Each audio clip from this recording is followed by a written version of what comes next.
Today's video is going to be a quick overlook of the Colt M4a1 SOP mod SOCOM.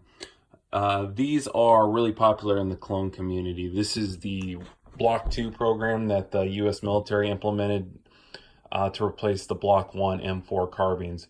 And really the only difference is the removal of the front sight base. Went from the Knight's Armament rail to a free float Daniel Defense RIS 2 rail, which is actually super nice. And then different muzzle devices in some instances and a few other things. But the big thing, of course, is the rail. That's really what sets a Block 1 from a Block 2 apart, is the rail system. All right, going down, I have a SOP mod stock on it, B5. This is an M4a1 lower, which is highly desired in the cloning community. Boom, right there. Elcan Spectre DR 1 to 4. And then a Surefire 3-prong flash hider. Penned and welded. So why is this desired? Why is this a big deal? You can buy the Daniel Defense ones online, but the Daniel Defense ones aren't clone correct simply because they're Daniel Defense. And if you want to be a purist, you want to get the Colt. This is actually a Colt lower, Colt upper receiver, Colt barrel, Colt bolt carrier group, Colt upper. Basically everything you need to be clone correct. Now, the reason I bought this thing is because I think Block 2 rifles are really cool. I have a Mark 18 Block 2 as well, and it's the heat. Now, let's talk about the practicality of this upper and my experience.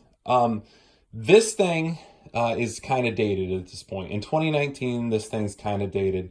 In the mid-2000s, when these things were first coming out, this was a really highly desirable upper receiver. And now I don't think it really holds up nowadays, just because there's lighter and better options in my opinion. This thing's no slouch, I'm just saying that there's better options out there. The Daniel Defense RIS 2 rail used to be a highly sought after item, really hard to find because Daniel Defense stopped releasing them separately to the commercial market. That has actually changed recently. They're re-releasing them again, which is good for the cloners. I would like to say though that I do think there's a lot better options out there.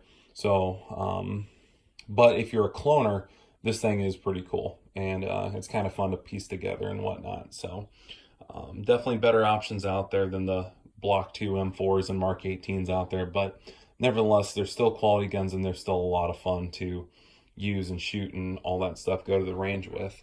I really don't have anything else to say about it bad. I mean, it's like I said, it's just heavy and dated, but for what it is and what it was meant to be and supposed to do, it's a really good option. But in modern times, if you're wanting to get this for something practical, there's definitely look at something different than that. But anyway, cloning's a lot of fun if you can find the parts. It's expensive and it's time consuming, and a lot of times you're going to have to buy the parts and put this together yourself or have someone else do it.